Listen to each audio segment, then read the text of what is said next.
قسط نمبر 51۔ آج لگ رہی ہو میرے جیسے ہینڈسم اور وجیحہ لڑکی کی بہن ہو۔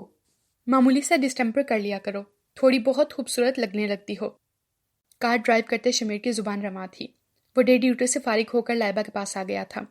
لائبہ جب تک اپنی ظاہری حالت پر بہت حد تک کنٹرول کر چکی تھی، مگر آگ اس میں اسی طرح الاؤ دہکا رہی تھی۔ ذہنی کی سنگ باری نے اسے انتہا پسند بنا دیا تھا۔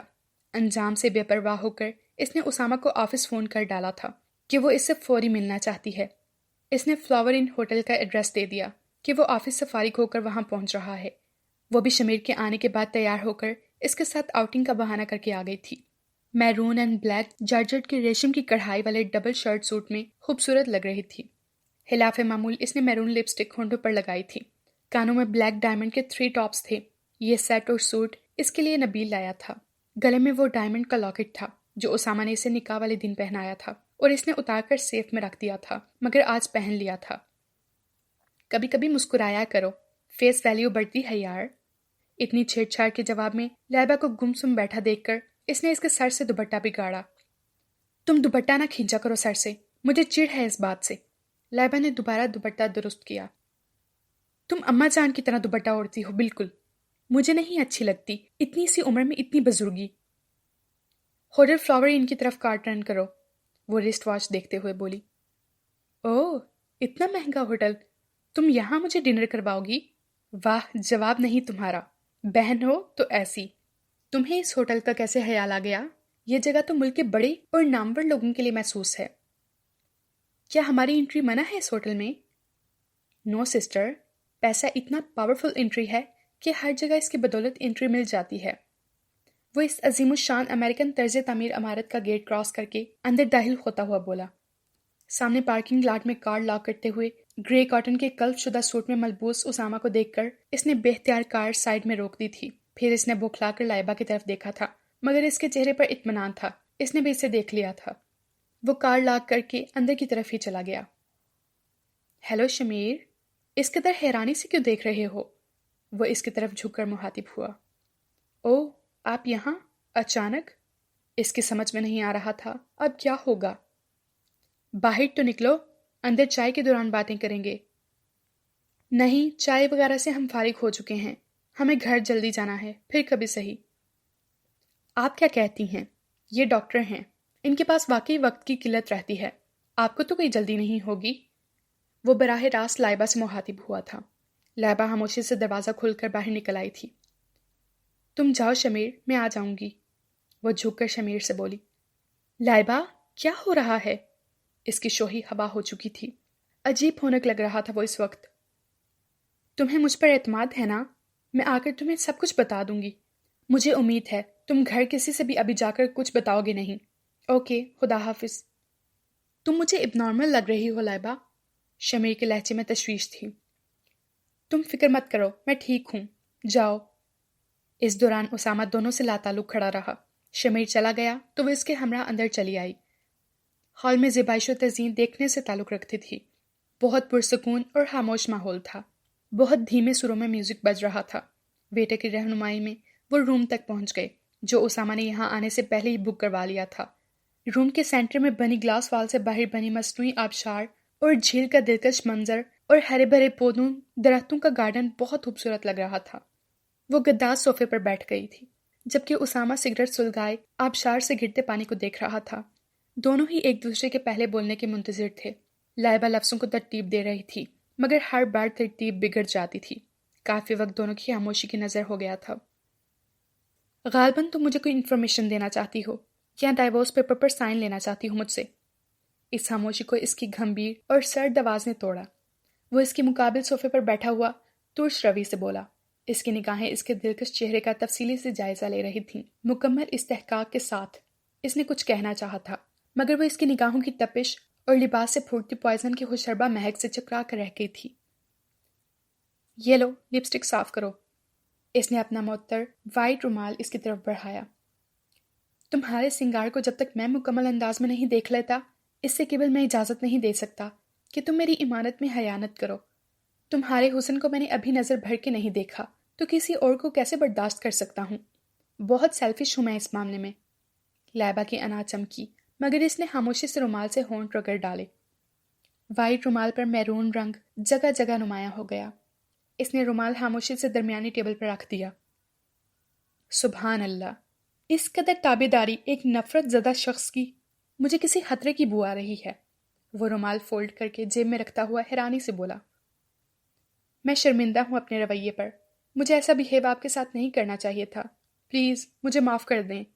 وہ سر جھکائے بول رہی تھی، بے تاثر اور جذبات سے آری لہجے میں۔ اچھا، تمہارے اس جذبے کا کیا ہوگا؟ مجھ سے انتقام لینے کا جذبہ؟ اب تو تمہیں غیرت مند بھائی بھی مل چکے ہیں، جان لٹانے والے ڈیڈی بھی، پھر اب معافی کس بات کی؟ ارشد کو تم میدان میں لا چکی ہو، وہ تمہارے بہادر جان باز غیرت مند بھائی کے داموں کا کیا ہوگا؟ میرا گوشت وہ چیل کموں کو کھلانا چاہتا ہے تاکہ اس کی بہن کے ساتھ کی گئی زیادتیوں اور جبرن نکاح کرنے کا ازالہ ہو سکے۔ پھر تم کیوں؟ یہ سب میری بے وقوفی سے ہوا۔ میرے انتقامی جذبے نے سارا کام خراب کیا ہے۔ میں جبھی آپ سے معذرت کر رہی ہوں۔ آپ یقین کریں، میں جھوٹ نہیں بول رہی۔ چچا جان کا وکیل آج میرے پاس آیا تھا سائن کروانے۔ چاہ کیا رہی ہو تم؟ آپ کے ساتھ رہنا۔ اسے اپنی آواز خود اس وقت اجنبی لگی۔ یہ کوئی نیا جوک ہے یا اس کے پیچھے کوئی گہری چال ہے؟ وہ طنز سے بولا۔ یہ میرا فیصلہ ہے، نہ جوک ہے اور نہ چال۔ اس کی نگاہیں بدستور جھکی ہوئی تھیں، دوپٹے نے چہرے کا احاطہ کر رکھا تھا، آواز میں لرزش ہنوز برقرار تھی۔ اسی لمحے ویٹر ٹرالی گھسیٹ لایا تھا۔ کافی اور دیگر لوازمات ٹیبل پر رکھنے کے بعد وہ واپس چلا گیا۔ وہ گردن جھکائے بیٹھی ہوئی تھی۔ اتنا بڑا فیصلہ اس نے کر لیا تھا، مگر تمام امنگوں و مسرتوں کا احساس محو ہو گیا تھا۔ اب اسے زندگی نہیں بلکہ زندگی کو اسے گزارنا تھا۔ یہ احساس اس میں صرف زندہ تھا۔ اس کی عزت نفس اور خلوص کو زینی نے مار ڈالا تھا۔ اپنی خودداری اور انا کو وہ قتل کر کے اسامہ کی طرف بڑھی تھی۔ میرے ساتھ رہنا چاہتی ہو تم، یعنی مسز اسامہ ملک بن کر؟ خوش آمدید۔ ہا ہا ہا۔ اس کا بلند کہکہ روم میں گونج اٹھا تھا، نامعلوم مسرت کا تھا یا استہزائیہ۔ لائبہ گردن جھکائے بیٹھی رہی، اپنی شارک پر کن چھری اس نے خود پھیری تھی۔ تم میرے ساتھ رہنا چاہتی ہو، مگر کیوں؟ نفرت زدہ ناپسندیدہ شخص کا ساتھ کس طرح برداشت کرو گی؟ اس بے مہر کے لہجے اور آنکھوں میں بے یقینی اور تمسخرانہ چمک تھی۔ وہ سچ کس طرح بول سکتی تھی؟ اپنی کشتیاں جلا دینے پر اسے مجبور کر دیا گیا تھا۔ نفرت کے اظہار کے لیے تمہاری زبان سے شعلے نکلتے تھے، محبت کے اظہار کے لیے بھی کوئی پھول برسا دو، یقین دلا دو میرے بے یقینی اور بے اعتماد کو۔ مجھے معلوم نہیں آپ کو کس طرح یقین آئے گا۔ لائبہ کی دھیمی پست آواز ابھری۔ ایک دفعہ میری آنکھوں میں دیکھ کر کہو کہ میرے ساتھ رہنا چاہتی ہو، مجھے یقین آ جائے گا۔ وہ اس کے قریب آ کر بیٹھ گیا اور جھک کر بڑے سٹائل سے بولا۔ وہ قریب آ کر اس کے پاس بیٹھ گیا۔ اس کی قربت کا احساس، لباس سے پھوٹتی خوشبوئیں، درمیانی فاصلہ بہت معمولی رہ گیا تھا۔ اس کے چہرے سے نکلتی گرم سانسوں کے مہکاروں سے اس کا دل دھڑکنے لگا۔ اس نے مشکل سے خود پر قابو پایا، جسم ہولے ہولے کانپنے لگا تھا۔ کہو نا، صرف ایک بار میری آنکھوں میں دیکھ کر کہو تم میرے ساتھ رہنا چاہتی ہو۔ وہ بدستور جھکا ہوا تھا۔ لائبہ کا جھکا ہوا سر مزید جھک گیا۔ میں نے کہا تھا آگ کا رستہ عبور کر کے تم میری طرف آؤ گی، مگر اس انداز میں نہیں۔ یاد ہوگا تمہیں، تم نے ایک دفعہ کہا تھا جھوکی نگاہوں کا اظہار ناپسندیدگی ہوتا ہے۔ اگر اب بھی تم نے میری طرف نہیں دیکھا تو میں یہی سمجھوں گا۔ اس نے ہاتھ بڑھا کر اس کا چہرہ اونچا کیا۔ میں تمہیں اس طرح اپنی زندگی میں داخل نہیں کر سکتا۔ صرف ایک بار میری طرف دیکھو، دیکھو نا۔ اس کا سرگوشانہ لہجہ، نگاہوں کی تپش، وہ بائیں ہاتھ سے مضبوطی سے اس کا چہرہ اونچا کیے ہوئے تھا۔ وہ پوری جان سے لرز کر رہ گئی اور اپنے ہاتھ سے اس کا ہاتھ چہرے سے ہٹا دیا، مگر اس پر بھی جیسے جذبات کی حکمرانی تھی، یا وہ اسے زج کر کے اتنے عرصے سے اس کی بے روحی اور اتنائی کا حساب چکانا چاہ رہا تھا۔ فوراً ہی اس نے اس کا وہ ہاتھ دائیں ہاتھ کی مضبوط گرفت میں لے لیا۔ اس کی یہ بے سادگی اور جذباتیت اسے اس سے ملنے کا فیصلہ درست نہ لگا۔ فل اے سی روم میں بھی وہ لمحے بھر میں پسینے میں نہا گئی۔ آج اس کا انداز کافی غیر مہذبانہ تھا۔ کتنی خواہش ہے تمہاری خوبصورت ہاتھ میرے نام کی حنا سے مہکیں، ان پر میری محبتوں کا رنگ چڑھے، یہ صرف میری ملکیت، میری دسترس میں رہیں۔ اس نے اس کی گلابی ہتھیلی پر اپنے دہکتے ہونٹ رکھ دیے۔ اس کے جسم میں گویا ہزاروں والٹیج کرنٹ یک لخت دوڑا۔ عجیب بے بسی و بے عزتی کے احساس سے وہ لرز اٹھی۔ ایک جھٹکے سے اس نے ہاتھ چھڑانا چاہا، مگر وہ پہلے ہی اس کی اس حرکت کی توقع رکھتا تھا۔ اس نے ہاتھ چھوڑنے کے بجائے ایک جھٹکے سے اسے اپنے قریب کر لیا۔ ساری زندگی ساتھ رہنا چاہتی ہو، مگر 2 لمحے ہاتھ پکڑ لینا بھی گوارا نہیں، وہ پھنکارا۔ چھوڑیں مجھے، میں سوچ بھی نہیں سکتی آپ اتنی چیپ حرکت کریں گے۔ اس کے اچانک جھٹکے سے وہ توازن برقرار نہ رکھ پائی اور اس کی آغوش میں گری تھی اور سنبھلنے بھی نہ پائی تھی کہ اس نے بازو کا دائرہ تنگ کر دیا تھا۔ بہت تمہارے ناز و انداز برداشت کیے ہیں میں نے، میری محبت، میری انا، میری چاہت کی دل بھر کے تذلیل کی ہے تم نے، میری سچی اور پاک بے غرض محبت کو رسوا کیا ہے تم نے۔ تم کیا سمجھتی ہو تمہاری محبت میں تمہاری کال پر میں دوڑا چلاؤں گا؟ تم نے مجھے اشارے پر ناچنے والا کاٹھ کا الو سمجھ رکھا ہے۔ وہ ایک دم ہی بھر اٹھا تھا اور لائبہ کو سامنے صوفے پر پھینکا تھا۔ وہ ربڑ کی گڑیا کی طرح صوفے پر جا گری۔ تم سے محبت میں نے کی تھی، یہ میری خطا تھی۔ بے اختیاری جذبے کے آگے میں بے بس ہو گیا تھا۔ تم مجھ سے نفرت، شدید نفرت کا اظہار کرتی رہی، مگر میری محبت میں کوئی کھوٹ نہ آئی۔ تم ارشد کو میرے مقابل پر لائیں، میں زینی کی خاطر اس کی بدتمیزیاں برداشت کرتا رہا۔ تم نے نبیل اور شمیر اور میرے ہمدرد اور دوست نما چچا جان کو مجھ سے بدزن کر دیا۔ میں تمہاری محبت میں یہ چوٹ بھی سہ گیا۔ اماں جان اور پوری فیملی کی مخالفت میں نے تنہا برداشت کی، صرف تمہارے حصول، تمہاری محبت اور تمہیں پانے کی خاطر کانٹوں پر برہنہ پا چلا ہوں۔ آگ کے دریا عبور کیے ہیں میں نے، صرف تمہاری محبت کی خاطر، جس کا صلہ تم نے کیا دیا؟ طلاق؟ اس کا چہرہ سرخ تھا، آگ کی مانند آنکھوں سے شعلے نکل رہے تھے۔ لائبہ ساکت بیٹھی تھی، کمرہ ساؤنڈ پروف تھا۔ میں نے تمہاری چاہ کی خاطر وقار، اپنی عزت، اپنی خودداری، سب کچھ ہاتھ میں ملا دیا۔ اماں جان نے کہا، اگر تم اس لڑکی کو چاہتے ہو اور ہماری محبت بھی نہیں چھوڑنا چاہتے تو اپنا معاملہ ہم پر چھوڑ دو۔ ہمارا وعدہ ہے وہ لڑکی تمہارے علاوہ کسی اور کی نہیں ہو سکتی۔ ہم جو کہیں وہی تمہیں کرنا ہے۔ اور دل کے ہاتھ مجبور ہو کر میں نے ان کے فیصلے پر سر ہم کر دیا۔ مجھے راہیں سنوارنی تھیں اور تم بگاڑتی چلی گئیں۔ میری محبت، میرا ارمان، میرا اعتماد جب ٹوٹ کر بکھرا، جب چچا جان نے بتایا کہ تم طلاق لینے پر رضامند ہو، اس وقت شدت سے میرا دل پوری دنیا کو آگ لگانے کو چاہا۔ میں سمجھتا تھا تم مجھ سے محبت کرتی ہو مگر اقرار نہیں کرنا چاہتی، کیونکہ محبت کا ایک انداز ایسا بھی ہوتا ہے، مگر نہیں، میں ہی احمق بنا خود کو تباہ کرتا رہا۔ بہت احمق جذبہ ہے محبت کا بھی، بڑے بڑے باحوصلہ بہادر انسانوں کو بے وقوف بنا دیتا ہے۔ کل تک تم مجھ سے طلاق لینے کے لیے بے قرار تھیں اور آج ساتھ رہنے کے لیے بے تاب ہو، کل مجھ سے چھٹکارا پانے کے لیے بے چین ہوگی۔ کتنے روپ ہیں تمہارے، گھائل تو تم نے مجھے پہلے ہی کر دیا ہے، اب دنیا سے رخصت کروانا چاہتی ہو۔ محبت، الفت، چاہت، مروت سب فضول اور لا حاصل جذبے ہیں۔ صنف نازک کے پاس جنس مخالف کو بیوقوف اور احمق بنانے کے لاجواب ہتھیار ہیں۔ اس کا لہجہ زہر ہن تھا، قہر آلود نگاہیں ساکت بیٹھی لائبہ پر وقفے وقفے سے اٹھ رہی تھیں۔ لائبہ کے اندر بند دروازے آہستہ آہستہ کھلنے لگے، دل کے ایوانوں میں آہستگی سے ہلچل مچنے لگی۔ اس کا دھواں دھواں چہرہ، درد و اذیت میں ڈوبے لفظ، آنکھوں میں ڈوبتا پرسوز حزن، اس کے دل کی بنجر زمین پر ہریالی سی پھوٹنے لگی۔ وہ اپنے اندر کی کیفیت کو کوئی نام نہ دے پائی۔ میں نے فیصلہ کر لیا ہے، دنیا ادھر کی ادھر ہو جائے، چاند زمین پر اتر آئے یا آسمان و زمین ایک ہو جائیں، میں تمہیں طلاق نہیں دوں گا۔ میری محبت سے دستبردار تم ہو چکی ہو، پھر بھی میں تمہیں آزاد نہیں کروں گا۔ وہ اضطرابی انداز میں اپنے بالوں میں انگلیاں پھیرنے لگا۔ میں نے جو کچھ کیا وہ بالکل غیر ارادی و لاشعوری کیفیات تھیں جن کا احساس و ادراک مجھے خود نہ تھا۔ اس نے خشک ہونٹوں کو بمشکل جنبش دی۔ جو تم ابھی کہہ رہی ہو اس پر بھی تمہارا ارادہ اور شعور پختہ نہیں ہے۔ اس کا لہجہ دھیما مگر چہرے اور آواز میں کٹھور پن اور درشتی تھی۔ وہ مگ میں کافی بنانے لگا۔ اتنے صفاق و سنگ دل نہ بنیے، میری سمجھ میں نہیں آتا کیا کروں۔ وہ روحان سی ہو گئی۔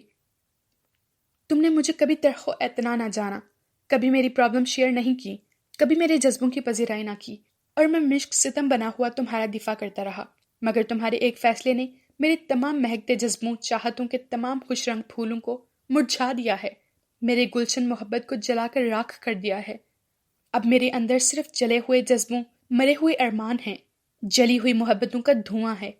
تم نے مجھے توڑ دیا ہے لائبہ، اس بری طرح بکھرا ہوا ہوں میں کہ کوئی سمیٹنا بھی چاہے تو نہ سمیٹ پائے۔ پہلے تم میری محبت تھیں، میری عزت، میرا فخر تھیں، اب صرف میری ضد، میری انا، میرا چیلنج ہو۔ چچا جان دنیا کے کسی بھی عدالت میں چلے جائیں، میں تمہیں طلاق نہیں دوں گا۔ یہ میرا عہد ہے خود سے، تم میرے ساتھ رہو یا دور، کوئی فرق نہیں پڑتا۔ اب میرے دل میں تمہاری محبت زندہ نہیں ہو سکتی۔ کبھی میں نے تمہیں اپنی ہستی مٹا کر چاہا تھا، تمہاری ذات اب میرے لیے اتنی ہی تکلیف کا باعث ہے۔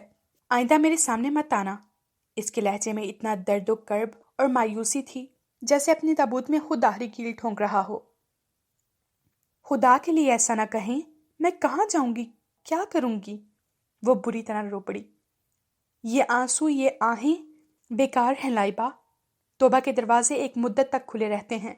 ڈوبنے والے کی آخری آسو امید ختم ہونے کے بعد کی توبہ قبول نہیں ہوا کرتی۔ تم لاوارث نہیں ہو، تمہارے پیچھے جان نثار، بہادر، غیرت مند بھائی موجود ہیں۔ تمہاری خاطر ہر رشتے، ہر تعلق کو ختم کر کے صرف تمہیں چاہنے والے والدین موجود ہیں۔ پوری فیملی موجود ہے تمہاری۔ تمہیں فکر کی تو ضرورت ہی نہیں ہے۔ پھر میرا نام بھی تو ہے تمہارے ساتھ۔ کس موڑ پر زندگی آ گئی تھی؟ کل تک جس شخص کی پرچھائی سے وہ متفکر اور بدگمان تھی، آج وہ سایہ اس پر ایک نگاہ الفات ڈالنے کے لیے بھی تیار نہ تھا۔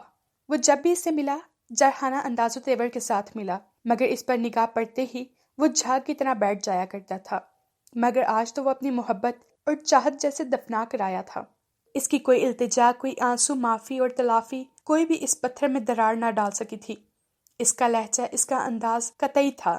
اس کے وجیحہ چہرے پر معمولی سی بھی نرمی نہ تھی۔ وہ اپنے خیالات کا اظہار کرنے کے لیے شاید پہلے ہی بے چین تھا جب ہی اس کی کال پر دوڑا چلا آیا تھا۔ بائی دا وے، تم احسان کس پر کر رہی ہو میرا ساتھ قبول کر کے؟ اس کا لہجہ نارمل ہو چکا تھا۔ بہت مطمئن اور پرسکون انداز میں بیٹھا وہ کافی پی رہا تھا۔ اسے اپنے جذبات، اپنے احساسات پر مکمل اختیار حاصل تھا۔ لمحے بھر میں اس نے اپنی بپھری اور سلگتی کیفیت پر قابو پا لیا تھا۔ اپنی زندگی سنوارنے کا فیصلہ کسی پر احسان کس طرح ہوا؟ اس نے ابھی بھی بات سنبھالنا چاہی۔ ہاں، کاش تم یہ جملے پہلے بول لیتی تو میں خوشی سے مر جاتا، مگر اب مجھے شگوفے لگ رہے ہیں۔ وہ دانتوں سے ہونٹ کاٹنے لگی۔ اتنی تذلیل، اتنی توہین، اتنی خودداری، اس سے ہر سو اندھیرے پھیلتے ہوئے محسوس ہوئے۔ کوئی راہ نجات نہ تھی، کوئی روشنی کا استعارہ نہ تھا۔ وہ کہاں جائے؟ چلو تمہیں گھر ڈراپ کر دوں، مجھے دیر ہو رہی ہے۔ وہ 2 بڑے نوٹ ایشٹرے کے نیچے دبا کر کھڑا ہوتا ہوا بولا۔ اس کے سماعت سے بہت باریک سی کلک کی آواز ٹکرائی۔ اس نے بے ساختگی اور تعجب سے درمیان میں لگے فانوس کی سمت دیکھا اور نگاہیں حیرانی اور بے یقینی سے پھیل گئی تھیں۔ کم آن! اس کی سراسیمگی کی کیفیت سے بے خبر لائبہ اپنا چہرہ رومال سے صاف کر رہی تھی۔ اس نے جھپٹ کر لائبہ کا ہاتھ پکڑا اور برق رفتاری سے دروازے کی سمت دوڑ پڑا۔ اس افتاد سے وہ بری طرح گڑبڑا گئی تھی۔ اس نے جھٹکے سے دروازہ کھولا تھا اور لائبہ کو پیچھے چھوڑ کر برابر والے روم کے دروازے پر زوردار لات ماری تھی، مگر وہ دروازہ اندر سے بند تھا۔ وہ متواتر جنونی انداز میں دروازے پر لاتیں مار رہا تھا۔ راہداری سنسان پڑی تھی۔ فینسی لائٹ کی روشنی میں فرش پر سرخ کارپٹ اور کمروں کے باہر سنہرے گلدانوں میں سبز پودے لہلہا رہے تھے۔ وہ الجھی ہوئی خوفزدہ نگاہوں سے اس کا جنونی اور بکھرا ہوا روپ دیکھ رہی تھی۔ اس کے سمجھ میں نہیں آ رہا تھا وہ کیوں بدحواس انداز میں اس کا ہاتھ پکڑ کر وہاں سے نکلا تھا اور اب کیوں دروازے پر لاتیں برسا رہا تھا۔ وہ دھک دھک کرتے دل کے ساتھ دیکھ رہی تھی۔ کچھ پوچھنے کی ہمت نہ تھی۔ یہ پورشن ساؤنڈ پروف تھا۔ اتنے شور کے باوجود کوئی کمروں سے باہر نہیں آیا تھا اور نہ ہی ویٹرز وغیرہ نے آ کر صورتحال چیک کی تھی۔ اس کی تیسری کک پر دروازے کا لاک ٹوٹ گیا تھا۔ وہ اچھل کر اندر آ گیا تھا۔ وہاں کوئی نہیں تھا، البتہ ایسی نشانیاں موجود تھیں جیسے یہاں کوئی موجود رہا ہو۔ چائے کے برتن ٹیبل پر موجود تھے جو استعمال شدہ تھے۔ ایش ٹرے میں سگریٹ کے ٹکڑے موجود تھے۔ اسامہ نے بہت باریک بینی سے کمرے کا جائزہ لیا۔ اس کی نگاہ منسلک باتھ روم پر پڑی تھی۔ وہ اس کی طرف بڑھا۔ وہ دروازہ دوسرے کمرے میں کھلتا تھا اور اس کمرے کا مین دروازہ عقبی جانب کھلتا تھا جہاں جھیل اور پارک تھا۔ اسامہ میں گویا برق دوڑ رہی تھی۔ وہ ایک جست میں گرل تک پہنچا تھا۔ سامنے جھیل کے اس پار پارکنگ لاٹ میں بلیک پینٹ شرٹ میں ملبوس، شولڈر بیگ کاندھے پر لٹکائے کوئی شخص پوری رفتار سے بھاگ رہا تھا۔ درمیانی فاصلہ اتنا زیادہ تھا کہ وہ کوشش کے باوجود اس کی شکل نہ دیکھ سکا۔ وہ بھاگتے ہوئے پارکنگ لاٹ تک پہنچا ہی تھا کہ ایک ریڈ کلر کار اس کی سمت بڑھی اور وہ شخص تیزی سے کار میں سوار ہو گیا اور کار ہوا کی طرح گیٹ عبور کر گئی۔ یہ سب کچھ لمحے بھر میں ہوا تھا۔ درمیان میں اگر وسیع جھیل اور پارک نہ ہوتا تو وہ کبھی بھی اپنے شکار کو بھاگنے نہ دیتا۔ مگر یہ اس کی خوش قسمتی تھی یا وہ شاید اس کی فطرت سے واقف تھا، اسی لیے اس نے اپنا کام مکمل کرتے ہی ایک لمحے کی بھی دیر نہ لگائی تھی اور نکل بھاگا تھا۔ اس نے غصے سے اپنی ہتھیلی پر مکہ مارا تھا۔ کیا ہوا؟ لائبہ سے زیادہ دیر یہ ایکسن سے بھرپور تحیر برداشت نہ ہو سکا۔ کچھ نہیں، اس نے درست لہجے میں جواب دیا اور اسے اپنے پیچھے آنے کا اشارہ کر کے آگے بڑھ گیا۔ انصار علی افندی کو بلاؤ، اس نے مینیجر کے آفس میں داخل ہوتے ہوئے ہوٹل کے مالک کا نام لیتے ہوئے سخت باروب لہجے میں مینیجر سے کہا۔ او سر، آپ اور یہاں؟ یہ میری خوش بختی ہے کہ آپ یہاں آئے۔ آپ جیسے ادھیڑ عمر مینیجر اسامہ کو اندر آتے دیکھ کر بوکھلا کر کھڑا ہو گیا تھا۔ اس کے چہرے پر بیک وقت بے پناہ مسرت و حیرانی کے تاثرات تھے۔ لہجہ سخت خوشامدانہ تھا۔ شٹ اپ، جو میں کہہ رہا ہوں وہ کرو، وہ مینیجر کی بات قطع کر کے دھاڑا۔ اس کے چہرے پر اس وقت اس قدر خشونت اور روب و دبدبہ تھا کہ ساتھ کھڑی لائبہ کام کر رہ گئی تھی۔ او باس تو ملک سے باہر گئے ہیں، مینیجر مؤدبانہ لہجے میں بولا۔ ان کی غیر موجودگی میں سیکنڈ چیف کون ہوتا ہے؟ میں خود ڈیل کرتا ہوں جی، میرے بھی 50% شیئرز ہیں ہوٹل میں۔ اچھا، میرے روم کے برابر والا روم کس نے بک کروایا تھا؟ سوری جناب، بزنس سیکرٹ ہے اور ہم… بزنس سیکرٹ؟ شرافت سے بتاؤ، کس نے ریزرو کروایا تھا وہ روم؟ اس نے مینیجر کے گریبان کو پکڑ کر جھٹکا دیا۔ وہ اس وقت اشتعال انگیز اور ہوں خوار موڈ میں تھا۔ لائبہ دیوار سے لگ کر کھڑی تھی۔ کیا بات ہو گئی جناب؟ اگر آپ کو کوئی شکایت ہے تو بتائیں، مینیجر بوکھلا کر بولا۔ فالتو ٹائم نہیں ہے میرے پاس تمہاری بکواس سننے کا، مجھے سختی کرنے پر مجبور نہ کرو، ورنہ میں تم جیسے آدمی سے لمحے بھر میں ہر بات اگلوانا جانتا ہوں۔ اس کے دوسرے جھٹکے سے مینیجر کی شرٹ اور کوٹ کے بٹن ٹوٹ کر نیچے قالین پر بکھر گئے۔ آپ زیادتی کر رہے ہیں سر، یہ میں اخبار میں دوں گا۔ آپ کی اس قدر زیادتی اور تشدد شوق سے دینا، بلکہ میں ابھی یہیں پریس کانفرنس بلواتا ہوں جس میں ملکی و غیر ملکی پریس کے نمائندوں کے علاوہ اعلیٰ افسران بھی ہوں گے۔ پھر بتاؤں گا کہ تم کس طرح رومز میں ٹیلی ویڈیو کیمرے نصب کر کے یہاں آنے والے لوگوں کی سیکرٹ ویڈیوز بنواتے ہو تاکہ بعد میں اپنے مقاصد حاصل کرنے کے لیے ایسی ویڈیوز سے بلیک میل کر سکو۔ سیل کروا دوں گا تمہارا ہوٹل، تمہاری آنے والی نسلیں قیامت تک اس سیل کو اوپن نہیں کروا سکتی۔ وہ جرحانہ انداز میں ٹیلی فون کی طرف بڑھا تھا۔ اس کا انداز، اس کا لہجہ، اس کے تیور ایسے تھے کہ کوئی اسے اس وقت دیکھ کر شناخت نہیں کر سکتا تھا کہ یہ وہی نرم ہو، خوش مزاج، مسکراتا ہوا اسامہ ملک ہے۔ خدا کے لیے سر ایسا نہ کیجیے پلیز سر، مینیجر فون پر ہاتھ رکھ کر گڑ گڑاتا ہوا بولا۔ مجھے اپنی عزت ہر رشتے پر مقدم ہے، میں سب کچھ برداشت کر سکتا ہوں، مگر اپنے کریکٹر پر، اپنی ذات پر میل کا معمولی سا دھبا بھی برداشت نہیں کر سکتا۔ آج میرا اعتماد بری طرح مجروح ہوا ہے۔ میں یہی سمجھتا رہا کہ اس ہوٹل میں دوسرے ہوٹلوں کی طرح ایسی غلاظتیں نہیں ہوں گی، مگر اگر ہوٹل کو کچھ ہو گیا جناب، میرے شیئرز ڈوب جائیں گے، میں تباہ ہو جاؤں گا۔ آپ وعدہ کریں کہ اگر میں آپ کو سب کچھ درست بتا دوں تو آپ میرا نام نہیں آنے دیں گے، مینیجر ملتجی لہجے میں بولا۔ ہاں بولو، اس کے اعصاب تنے ہوئے تھے، چہرہ اور آنکھیں سرخ ہو رہی تھیں۔ شام کو آپ کا فون آیا تھا کہ ایک روم ریزرو کر دیا جائے، ہم نے فوراً ہی روم پر ریزرو کی سلیٹ لگا دی۔ اس کے بعد ایک صاحب آئے، انہوں نے آپ کے برابر والا روم مانگا جو پہلے ہی بک تھا۔ میں نے منع کر دیا، مگر ان صاحب نے ایک کارڈ میرے سامنے رکھ دیا کہ ان کے حکم پر کمرہ چاہیے، اور جناب مجھے فوراً وہ روم دینا پڑا اور اس پورشن کے تمام رومز کی ریزرویشن ان کے حکم پر ختم کرنا پڑی۔ وہاں سے حکم ملا کہ جب تک آرڈر نہ ملے کسی کو اس طرف جانے کی اجازت نہیں ہے، اور نہ ہی یہ باتیں لیک آؤٹ ہوں، ورنہ ہوٹل تباہ کر دیا جائے گا۔ میں سخت مجبور کر دیا گیا تھا۔ وہ بہت خطرناک اور اثر و رسوخ والی شخصیت ہے جناب، اس لیے مجھے خاموش ہونا پڑا۔ کارڈ دکھاؤ، کون سی شخصیت ہے؟ وہ الجھے ہوئے لہجے میں بولا۔ کارڈ تو انہوں نے اسی وقت واپس لے لیا تھا، مگر میں آپ کو نام بتا دیتا ہوں۔ ہیلو مائی سن، اسی دم دروازہ کھلا اور مسکراتے ہوئے رستم زمان اندر داخل ہوئے تھے۔ السلام علیکم سر، آپ یہاں؟ اس نے مینیجر پر گہری نگاہ ڈالتے ہوئے ان کی طرف دیکھا۔ ہوم سیکرٹری صاحب سے میٹنگ تھی آج، میٹنگ سے فارغ ہوئے تو کار میں بیٹھتے ہوئے آپ کی کار پر نظر پڑی تو ہم نے سوچا آپ یہاں موجود ہیں، کیوں نہ آپ سے ملاقات ہو جائے۔ ہیڈ ویٹر سے معلوم ہوا کہ آپ مینیجر روم میں ہیں۔ وہ دھیمے اور شفیق لہجے میں مخاطب ہوئے۔ بہت ڈسٹرب لگ رہے ہیں، خیریت تو ہے نا؟ مینیجر آفس میں اس کی موجودگی وہ سمجھ نہ پائے تھے۔ سر میں روم میں تھا، اچانک میری سماعت سے ناشنا سی آواز ٹکرائی۔ میں نے چونک کر فانوس کی سم دیکھا تو بلب کے درمیان میں نے ٹیلی ویڈیو کیمرے کی جھلک دیکھ لی جس کی کیبل کی رینج برابر والے روم سے منسلک تھی۔ میں اسی وقت اس کمرے کی طرف بھاگا، مگر جو کوئی یہ ویڈیو بنا رہا تھا بہت چالاک اور مکار شخص تھا۔ اس نے شاید خطرہ بھانپ لیا تھا۔ لمحے بھر میں وہ چھلاوے کی مانند میرے پہنچنے سے قبل ہی کار میں فرار ہو گیا۔ یہاں اس ہوٹل میں اتنی معیوب و غیر ذمہ دارانہ اور غیر شریفانہ حرکت، مجھے یقین نہیں آتا۔ اگر دوسرے کی زبانی سنتا تو میں بھی یقین نہ کرتا، مگر یہاں میرے ساتھ ایسا ہوا ہے۔ پھر تو جھوٹ بات نہیں ہو سکتی۔ مینیجر سے معلوم کرو، یہ سب اسی کی ملی بھگت سے ہوا ہے۔ جی ہاں، اس نے اعتراف کر لیا ہے، اور جس کے دباؤ میں یہ کام ہوا ہے اس کا نام یہ بتانا چاہتا ہے۔ بولو مینیجر۔ وہ دونوں ہی اس کی طرف پوری طرح سے متوجہ ہو گئے تھے۔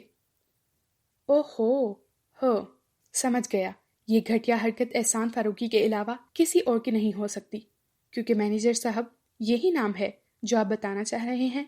رستم زمان کو جیسے الہام ہوا تھا، وہ بڑے پرجوش انداز میں مینیجر کے شانے پر ہاتھ رکھ کر بے تابی سے بولے، احسان فاروقی تو بہت معتبر سیاستدان ہے سر، میری ان سے ملاقات نہیں ہوئی کبھی، پھر کس طرح وہ ایسی گھٹیا حرکت کریں گے؟ میرا ان سے کوئی تعلق ہی نہیں ہے۔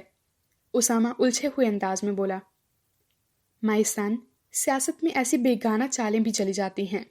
آپ کا تعلق ہم سے ہے، ہماری پارٹی سے ہے۔ آپ کا یہ تعلق ہمارے سب حریفوں سے تعلقات پیدا کر دیتا ہے، اور آپ تو ہماری جان ہیں۔ آپ کی حیثیت سے کوئی واقف نہیں ہے جو ہمارے دل میں ہے۔ آپ بے فکر ہو جائیں، اپنی جان پر کھل کر ہم وہ ویڈیو لائیں گے۔ اس نے یہ نیچ حرکت کر کے ہماری غیرت کو للکارا ہے۔ رستم زمان اس کی پشت تھپکتے ہوئے پرعزم لہجے میں بولے، اس کے چہرے پر بھی غصے کی سرخیاں تھیں۔ یہ جنگ میری ہے اور مجھے ہی لڑنے دیجیے۔ اس کا موڈ ذرا چینج نہ ہوا تھا۔ مینیجر نے بہت خوشامد کی کہ وہ اسے میزبانی کا موقع دیں، مگر اس نے سختی سے رد کر دیا۔ اس کا غصہ کسی طرح کم نہ ہو رہا تھا۔ اس عرصے میں وہ پہلی بار لائبہ کی طرف متوجہ ہوا تھا، جو گونگی بہری بنی وہاں کھڑی تھی۔ رستم زمان سے اس نے اس کا تعارف کزن کہہ کر کروایا تھا، جو بہت سرسری سا تھا، جیسے وہ ایسا چاہ نہ رہا ہو۔ لائبہ نے انہیں سلام کیا تو جواب میں انہوں نے ڈھیروں دعاؤں سے نوازا۔ احسان فاروقی ہمارے دشمنوں میں پہلے نمبر پر رہا ہے، اور آج اس نے ثابت کر دیا کہ وہ دشمنی میں کمینگی اور حباست کی حد تک جا سکتا ہے۔ اس سے بہت زیادہ محتاط رہنے کی ضرورت ہے۔ آپ تنہا نہیں بلکہ گارڈز کی موجودگی میں باہر نکلا کریں، ہمیں راتوں کو نیند بھی نہ آئے گی۔ اب زندگی اور موت اللہ کے ہاتھ میں ہوتی ہے سر، ایسے لوگوں سے میں خوفزدہ ہرگز نہیں ہوں۔ غصہ اس بات کا ہے مجھے کہ انہیں اتنی جرأت کیسے ہوئی۔ لائبہ کار میں بیٹھ چکی تھی، وہ دونوں کھڑے باتیں کر رہے تھے۔ رستم زمان کے 3 گارڈ جدید اسلحہ لیے ان کی نگرانی کر رہے تھے۔ آپ کزن کو گھر ڈراپ کر کے آ جائیں، ہم مل کر فیصلہ کریں گے۔ ویڈیو کہیں نہیں جائے گی۔ جس نے بھی ویڈیو بنائی ہے وہ اس سے کیا حاصل کر سکتا ہے؟ رستم زمان سے رخصت ہونے کے بعد وہ کار میں بیٹھا تو کافی راستہ طے ہو جانے کے بعد لائبہ نے اپنے اندر مچلتے سوال کو زبان دی۔ بہت فائدے حاصل کر سکتا ہے۔ میرا پولیٹیکل کیریئر تو بلیک ہو ہی جائے گا، جو میرے لیے ایک عظیم سانحہ ہوگا۔ یا فرض کرو وہ ویڈیو ارشد کو مل جاتی ہے تو پھر کیا ہوگا؟ لمحے بھر میں اس کی آنکھوں میں شرارت چمک کر منہدم ہو گئی تھی، اور لائبہ خوف سے زد پڑ گئی۔ خوفزدہ نہ ہو، وہ ارشد تک ہرگز نہیں پہنچ سکتی، اس نے سنجیدگی سے کہا۔ میری سمجھ میں نہیں آ رہا یہ سب کیا ہوا ہے اور کیا ہوگا؟ وہ روحان سی ہو گئی۔ فی الحال جو کچھ بھی ہوا اور جو کچھ بھی ہوگا وہ میرا درد سر ہے، تمہیں پریشان ہونے کی ضرورت نہیں۔ سخت بیگانگی اور اکتاہٹ بھرا لہجہ تھا۔ وہ ہون بھینچ کر خاموش ہو گئی۔ بابو، اے بابو، اللہ جوڑی سلامت رکھے، یہ خرید لو صاحب، بیگم صاحبہ پر خوب سجیں گے۔ سگنل پر کار رکی تو ایک عورت ہاتھ میں موتیا گلاب کی کنگن اور گجرے لے کر کھڑکی پر جھکی بڑے عاجزانہ لہجے میں اسامہ سے بولی۔ اس نے والٹ سے بڑا نوٹ نکال کر گجرے والی عورت کی طرف بڑھایا اور کنگن اور گجروں کا لفافہ دیکھے بغیر لائبہ کی گود میں اچھال دیا۔ پھر راستے بھر وہ خاموشی سے ڈرائیو کرتا رہا اور اسے گیٹ پر اتار کر کار بھگا لے گیا۔ خیریت تو ہے کنول جی؟ آج آپ کی نائٹ ڈیوٹی ہے اور آپ دن میں نظر آ رہی ہیں۔ شمیر ڈاکٹر روم میں داخل ہوا تو سامنے کرسی پر بیٹھی کنول کو دیکھ کر تعجب سے بولا، ممی کے اسپیشل چائلڈ روم میں ایک نوجوان لڑکی کو ایڈمٹ کیا گیا تھا، ممی سے گھر لے آئیں۔ ان کے اسٹار پر میں نے چیک اپ کیا تو وہ لڑکی شاکڈ کی حالت میں تھی، کسی حادثے نے اس کی برین کنڈیشن کو شاکڈ کر دیا تھا۔ 1 ماہ سے وہ گھر میں تھی۔ فلم میں کسی حادثے کے سین پر اس کی عجیب حالت ہو گئی۔ ملازمہ خوفزدہ سی بھاگتی ہوئی میرے پاس آئی تو میں اس کے ساتھ کمرے میں گئی۔ وہ بری طرح رو رہی تھی اور دیوار میں سر مار رہی تھی۔ میں نے اسے سنبھالنے کی کوشش کی تو وہ بے ہوش ہو کر گر گئی۔ اب وہ دواؤں کی زیر اثر گہری نیند سو رہی ہے۔ میں نے اسے ایڈمٹ کروا دیا ہے۔ ہو سکتا ہے جب وہ سو کر اٹھے تو شوق کیفیت سے باہر آ چکی ہو۔ کمل نے دھیرے دھیرے مکمل تفصیل بتا دی۔ واہ، کہانی اچھی ہے، فلم سپر ہٹ ہوگی۔ اگر آپ نے اس لڑکی کے ساتھ ہیرو مجھے لے لیا تو۔ کبھی سیریس بھی ہو جایا کرو، یہ حقیقت ہے، کوئی فلم نہیں۔ چلو میں آپ کو دکھاؤں اس لڑکی کو، کمل مسکراتے ہوئے بولی۔ اطلاع کے لیے عرض ہے، فلم کی کہانی بھی حقیقت سے ہی کشید کی جاتی ہے۔ ویسے لڑکی کیسی ہے؟ بہت خوبصورت ہے، بٹن جیسی آنکھیں، پکوڑے جیسی ناک، لمبے لمبے دانت، جامن جیسے ہونٹ۔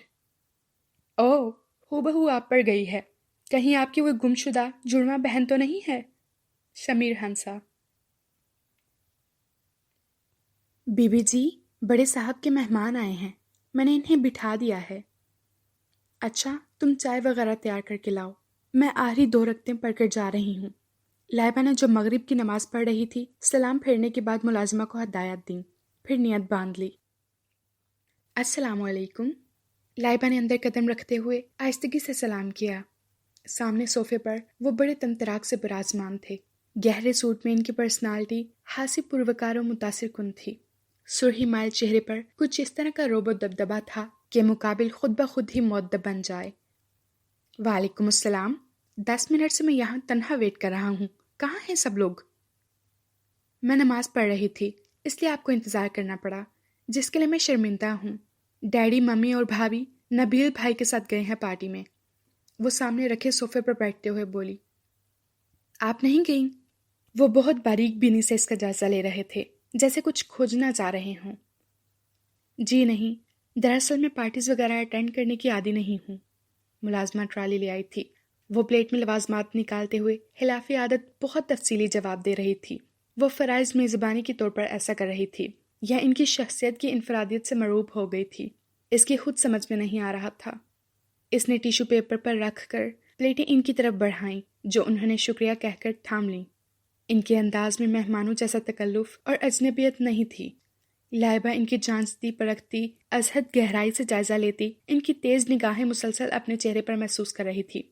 ان کی سنجیدگی اور سحر انگیز پرسنالٹی، لہجے کی گمبھیرتا اور مزاج کی قطعیت سے اس کے اندر ایک عکس ابھرا تھا، مگر اس نے اس خیال کو فوری جھٹک دیا تھا۔ تاہم ان کی نگاہوں نے اسے کنفیوز کر دیا تھا۔ پڑھتی ہیں آپ؟ انہوں نے اس کے ہاتھ سے چائے کا مگ لیتے ہوئے سوال کیا۔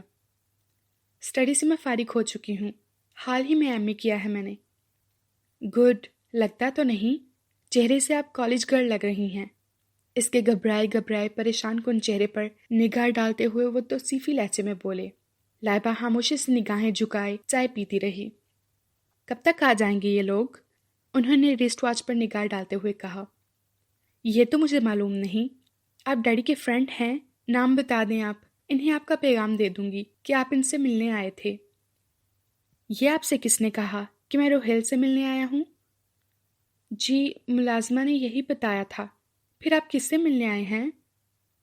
آپ سے۔ ان کی سوبر سے مسکراہٹ اسے پر اسرار و معنی خیز لگی۔ جی، لیکن میں تو آپ کو نہیں جانتی، کون ہیں آپ؟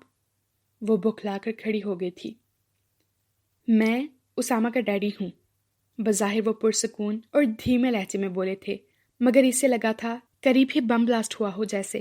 چائے کا مگ ہاتھ سے چھوٹ کر قالین پر گرا تھا۔ وہ سراسیمگی کے انداز میں 2 قدم پیچھے ہٹی تھی۔ اس کے چہرے کے تاثرات ناقابل بیان تھے۔ گھبراؤ نہیں، یہاں بیٹھو، آؤ، شاباش۔ وہ اپنے نزدیک اس کے لیے جگہ بناتے ہوئے نرمی سے گویا ہوئے تھے۔ لائبہ خاموشی سے بیٹھ گئی۔ اس کی پیشانی ارکالود تھی، جسم جیسے بے جان سا ہو رہا تھا۔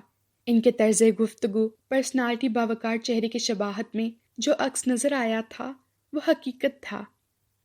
حیرت ہے، 2-2.5 سال آپ کو اسامہ کی شریک حیات ہوئے گزر گئے، ابھی تک آپ اس کے باپ سے واقف نہیں ہیں۔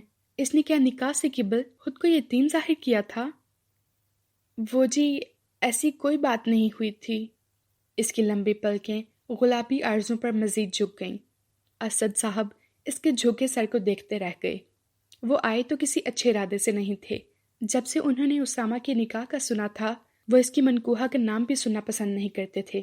ان کے خیال میں وہ آج کل کی دور کی ماڈرن اور تیز ترار لڑکی تھی، جس نے ان کے وجیحہ بیٹے کو اپنی مکاری کے جال میں پھانس کر شادی کر لی تھی۔ پھر کچھ عرصہ پہلے گھر میں اٹھنے والے طوفان نے انہیں مزید اس لڑکی سے بدظن کر دیا، جس کی وجہ سے خاندان ٹکڑے ٹکڑے ہو رہا تھا۔ انہوں نے یہی فیصلہ کیا کہ پہلے اس لڑکی سے ملیں، پھر اس کی فطرت کو مد نظر رکھ کر کوئی فیصلہ کریں۔ شومائی قسمت کہ جب وہ آئے تو ملازمہ سے معلوم ہوا گھر میں چھوٹی بی بی کے علاوہ کوئی نہیں ہے۔ انہوں نے براہ راست اس سے بات کرنے کی ٹھانی اور اس کا انتظار کرنے لگے، کیونکہ انہیں یقین تھا وہ انہیں نہیں پہچانتی ہوگی۔ بزنس کے سلسلے میں وہ زیادہ تر ملک سے باہر رہتے تھے، اور جب گھر میں ہوتے تھے تو کم گو اور تنہائی پسند ہونے کے باعث گھر سے شاذ و نادر ہی نکلا کرتے تھے۔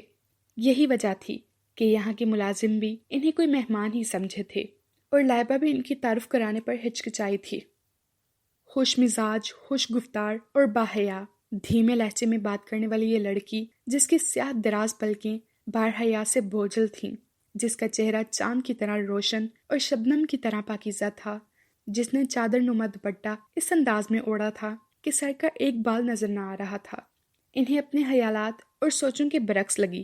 اس کے گلابی چہرے پر اس قدر معصومیت و پاکیزگی تھی کہ انہیں اس کے خلاف اپنے سابقہ خیالات پر پشیمانی ہونے لگی۔ حسن، معصومیت اور پاکیزگی انہوں نے پہلی بار مجسم دیکھی تھی۔ اوکے، میں جلد دوبارہ آؤں گا، وہ اٹھتے ہوئے بولے اور اس پر ایک نگاہ ڈال کر چلے گئے۔ شمیر ڈاکٹر کمل کے ساتھ ڈاکٹر روم سے ملحقہ پرائیویٹ روم میں داخل ہوا تھا۔ کمرے کے وسط میں رکھے بیڈ پر سفید بستر پر وہ لڑکی دنیا کے جھمیلوں سے بے خبر دماؤں کے زیر اثر سو رہی تھی۔ سٹینڈ پر گلوکوز کی بوتل لٹکی ہوئی تھی، جس کی سوئی اس کے بائیں بازو میں پیوست تھی۔ قطرہ قطرہ توانائی اس کے اندر سراریت کر رہی تھی۔ کھڑکیوں پر پردے پڑے تھے، جس کی وجہ سے ماحول نیم تاریک و پرسکون تھا۔ فل سپیڈ سے چلتے پنکھے نے فرحت بخش ٹھنڈک وہاں پھیلا رکھی تھی۔ وہاں کی خاموشی و تنہائی تھکے ہوئے اعصاب اور بوجھل و تفکرات میں مقید اذہان کے لیے حیات بخش تھی۔ شمیر نے اس راحت بخش ماحول کو پسندیدگی کی نگاہ سے دیکھا۔ تو یہ ہے آپ کی مریضہ، اس نے اس لڑکی کے چہرے پر نگاہ ڈالتے ہوئے کہا، جس کا چہرہ زرد و بیمار تھا۔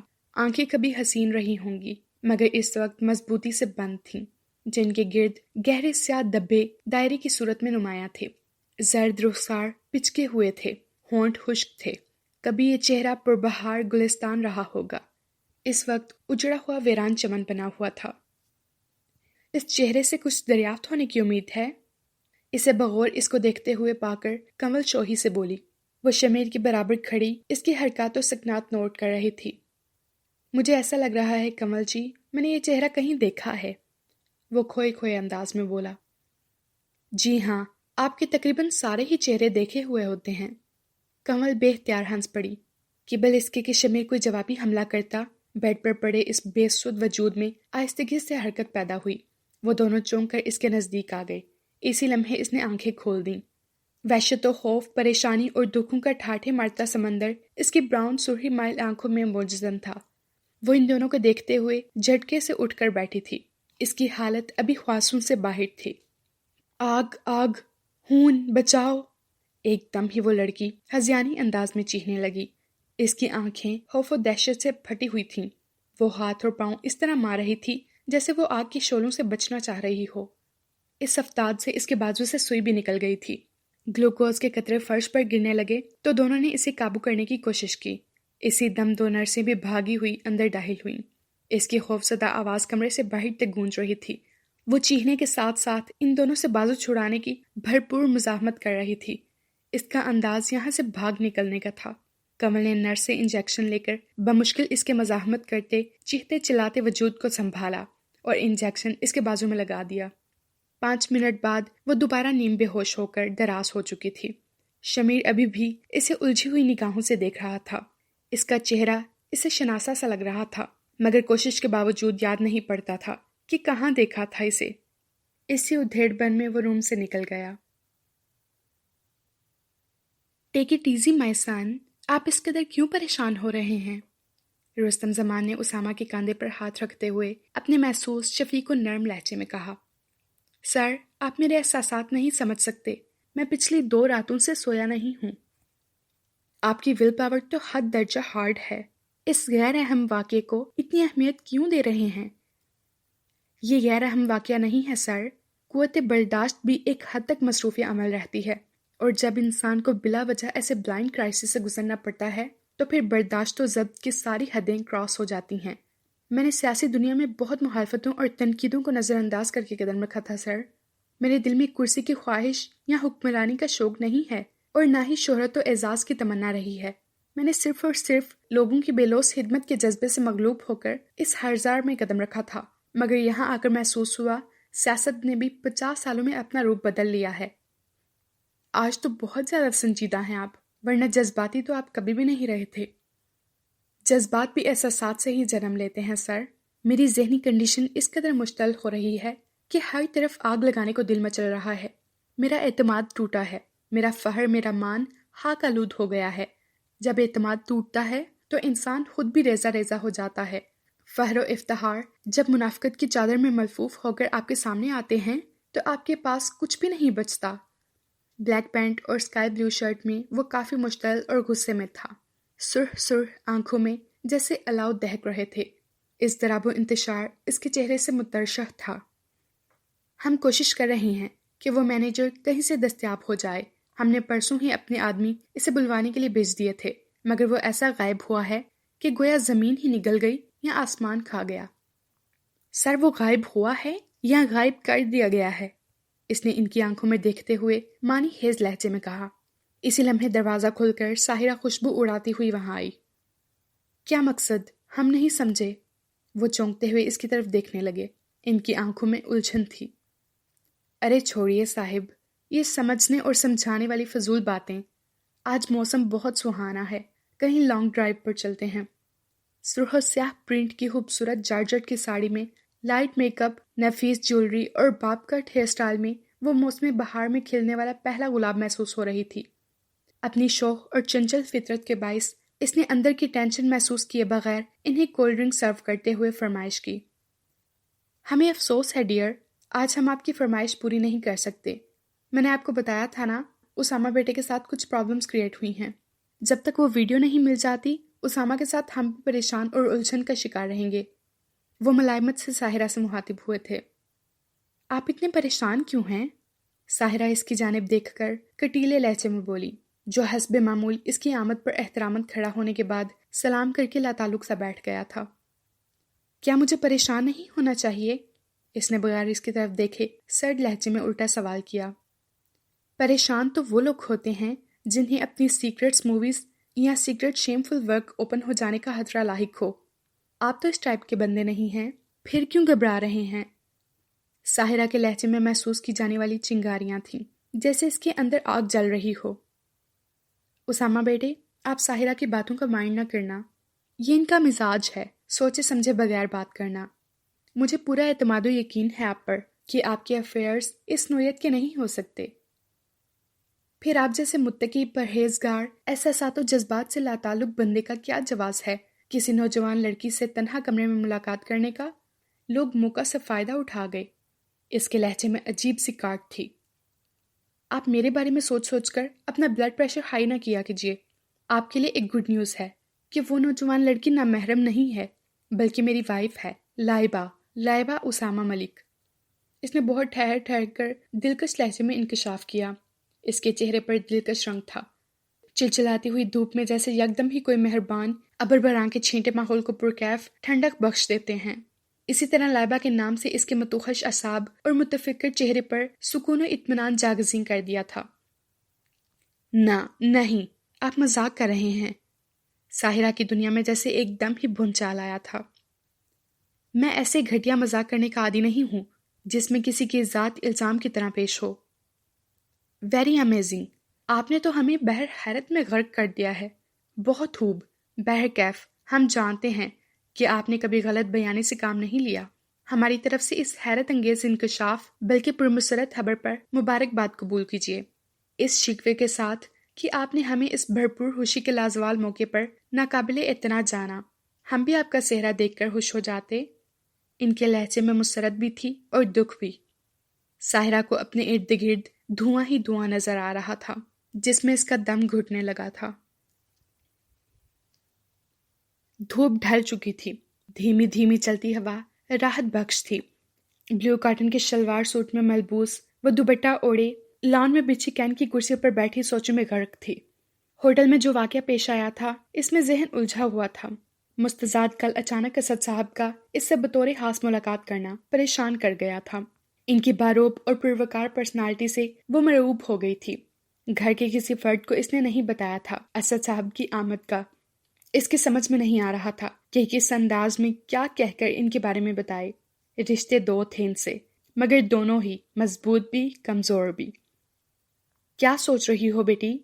عظمت کی شیریں نرم آواز اس کے سماعت سے ٹکرائی۔ اس نے چونک کر دیکھا۔ آف وائٹ ساڑی جس کا بارڈر خوبصورت کاسنی تھا میں ملبوس، چہرے پر ممتا کے گداز رنگ لیے وہ اس کے نزدیک کھڑی محبت بھری نگاہوں سے اس کی جانب دیکھ رہی تھی۔ آپ وہ کچھ نہیں، ان کی اپنائیت بھرے انداز نے اسے بے اوسان کر دیا تھا۔ اتنا بوکھلا کیوں رہی ہو؟ ماں ہوں میں آپ کی۔ بیٹیاں ماؤں سے بہت بے تکلف ہوتی ہیں، پھر آپ مجھ سے دور کیوں رہتی ہیں؟ شاید مجھ سے کوئی زیادتی ہوئی ہے یا میں اس رشتے کو فوراً قبول نہ کر سکی۔ مجھے معاف کر دینا لائبہ۔ کچھ وقت کے لیے مجھ پر خود غرضی اور بے حسی کی کیفیت چھا گئی تھی۔ روایتی منافقت پسند سوتیلا پن مجھ پر حاوی ہو گیا تھا، جس پر میں از خود اپنی نظروں میں پست ہو گئی ہوں۔ پلیز آپ اس طرح نہ کہیں، میں آپ کو ممی کہتی ہی نہیں، سمجھتی بھی ہوں۔ سگا اور سوتیلا پن کیا ہوتا ہے یہ میں نہیں جانتی۔ ماں صرف ماں ہوتی ہے، اس پر مجھے یقین ہے۔ شکریہ میری جان، شکریہ۔ آج میرا ضمیر مطمئن ہو گیا ہے، ایک بوجھ ذہن سے ہٹ گیا ہے۔ عظمت لائبہ کو سینے سے لگاتے ہوئے تشکرانہ لہجے میں گویا ہوئیں۔ ان کے سینے سے لگی لائبہ پر جیسے نور کی رمجھم ہونے لگی، سکون اس کے اندر تک اترتا چلا گیا۔ ان کی پشت پر اوپر دریچے پر پڑے پردے کی اوٹ سے دیکھتے روہیل صاحب کے چہرے پر بہت عرصے بعد آسودہ مسکراہٹ آئی تھی۔ دلوں کی تمام کثافتیں دھل کر بہہ گئی تھیں، اب ہر جگہ روشنی ہی روشنی تھی۔